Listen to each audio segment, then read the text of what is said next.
আসসালামু আলাইকুম ওয়া রাহমাতুল্লাহ। মাগরিবের নামাজ পড়ে চুপিসারে বসে এই ইস্তেগফারটি মাত্র ১৯ বার পাঠ করলে আল্লাহ রাব্বুল আলামিন আপনাকে বিশেষ 10টি পুরস্কার দান করবেন।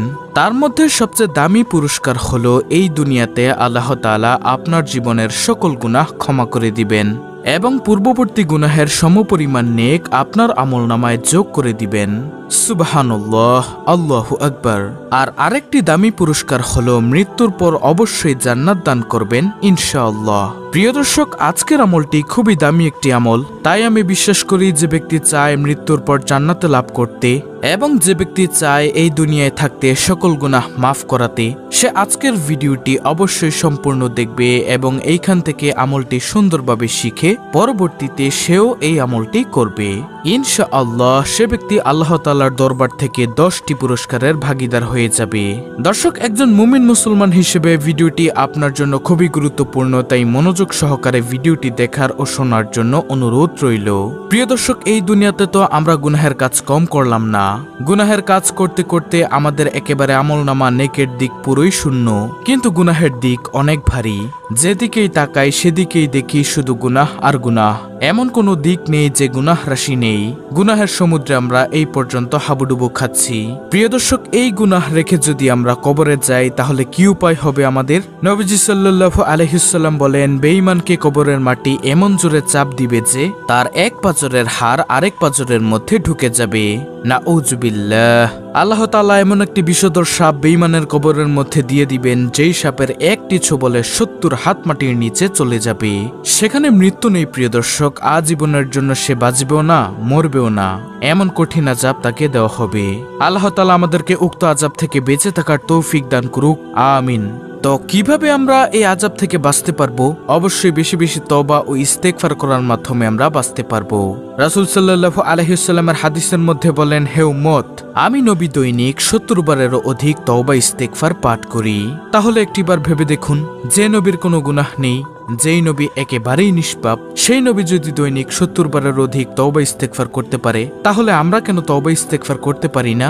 আপনি নিজেই ভেবে দেখুন, আপনি দৈনিক কতবার ইস্তেগফার করেন? কে আমাদেরকে বাধা দেয়?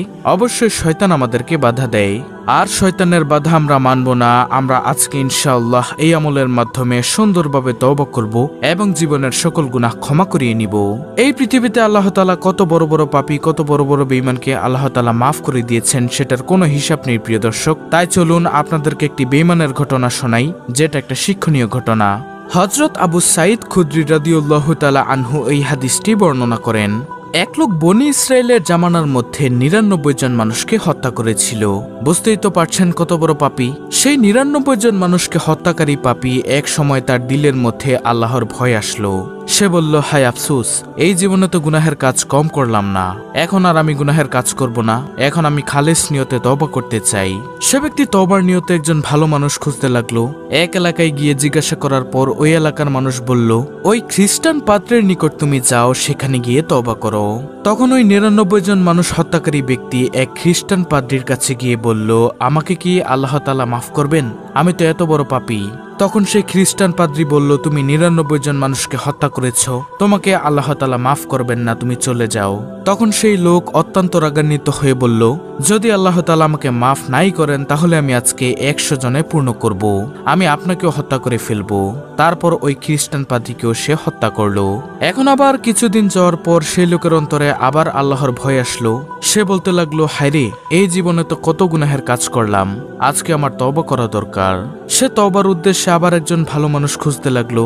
এমন সময় একটি গ্রামের মানুষ বলল, অমুক জায়গায় এক আল্লাহর বান্দা আছে, তুমি সেখানে যাও, গিয়ে আল্লাহর কাছে খাঁটি তওবা করো।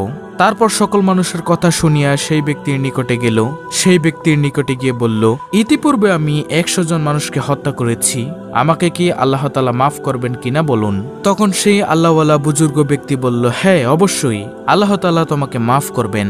শুধু তুমি একটিবার আল্লাহর কাছে গিয়ে বলবে, হে মালিক, তুমি আমাকে মাফ করে দাও, অর্থাৎ আস্তাগফিরুল্লাহ। তখন সেই ব্যক্তি বলল, অমুক জায়গায় তুমি দেখবে কিছু আল্লাহর বান্দা ইবাদত করছে, সেইখানে তুমি যাও, তাদের কাছে গিয়ে খাঁটি তওবা করো, ইনশাআল্লাহ আল্লাহ তোমাকে মাফ করবেন।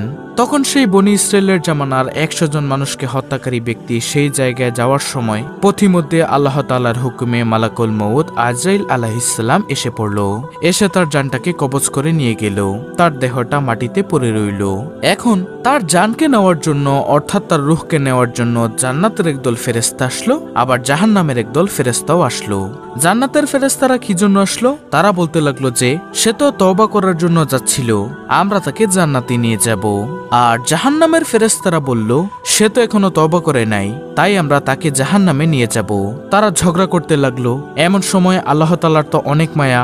আল্লাহ তাআলা বললেন, হে জিব্রাইল, তুমি যাও, তুমি গিয়ে ওই ফেরেশতাদের ঝগড়া থামিয়ে দাও। জিব্রাইল আলাইহিসসালাম আসলেন, আল্লাহর হুকুমে একটি কথা বললেন। জিব্রাইল আলাইহিসসালাম বললেন, তোমরা একটি কাজ করো, একটি মাপ দাও। যদি দেখো এই মৃত্যুর জায়গাটা থেকে ওই তওবা করার জায়গাটা একটু দূরে, তাহলে জাহান্নামের ফেরেশতারা নিয়ে যাবে। আর যদি দেখো ওই তওবা করার জায়গাটা একটু কাছে, তাহলে জান্নাতের ফেরেশতারা নিয়ে যাবে। আল্লাহ তাআলার এমন মায়া, অধিকাংশ মুফাসসিরিনে কেরামগণ লিখেন সেই তওবা করার জায়গাটা একটু দূরেই ছিল, কিন্তু আল্লাহ তাআলা কুদরতিভাবে সেই তওবা করার স্থানটা কাছেই করে দিয়েছেন। সুবহানাল্লাহ। প্রিয় দর্শক, এইভাবে আল্লাহ তাআলা যুগে যুগে বহু পাপীকে ক্ষমা করে দিয়েছেন। অতঃপর জান্নাতের ফেরেশতারা ওই 100 জন মানুষকে হত্যাকারী ব্যক্তির লাশটা নিয়ে গেল। তো প্রিয় দর্শক, চলুন আমরা জেনে নেই কোন আমল কিভাবে করলে আল্লাহ তাআলা আমাদের জীবনের সকল গুনাহ ক্ষমা করে দিবেন। সে আমলটি করার জন্য আপনাকে মাগরিবের নামাজের পর সুন্দরভাবে এক ধ্যানে বসতে হবে, অথবা এটি আপনি তাহাজ্জুদ নামাজের পরও করতে পারেন। তারপরে মাগরিবের নামাজের পরে এক ধ্যানে বসে সর্বপ্রথমে নবী সাল্লাল্লাহু আলাইহি ওয়াসাল্লামের উপর কয়েকবার দুরূদ শরীফ পাঠ করতে হবে। সাল্লাল্লাহু আলাইহি ওয়াসাল্লাম সংক্ষিপ্ত দুরূদ পাঠ করতে হবে।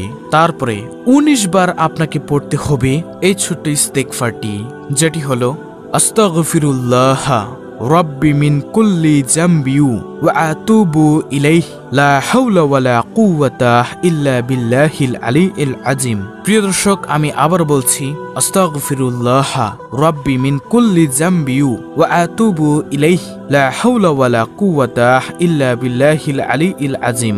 অর্থাৎ আমি আল্লাহর কাছে ক্ষমা চাই আমার সব পাপের, আমি তার কাছে ফিরে আসি। আল্লাহর সাহায্য ছাড়া গুনাহ থেকে বাঁচার কোনো কাজ করার কোনো শক্তি নেই। এটি আপনি 19 বার পাঠ করবেন। তারপরে আবার নবী সাল্লাল্লাহু আলাইহি ওয়াসাল্লামের উপর কয়েকবার দুরূদ শরীফ পাঠ করবেন সাল্লাল্লাহু আলাইহি ওয়াসাল্লাম। এইবার তওবার নিয়তে মোনাজাতে আল্লাহর কাছে দুইখানা হাত তুলিয়া আল্লাহর কাছে জীবনের সকল গুনাহের জন্য ক্ষমা চাইবেন। ইনশাআল্লাহ জীবনের সকল গুনাহ আল্লাহ তাআলা ক্ষমা করে দিবেন, কারণ হলো আপনি তওবা করেছেন।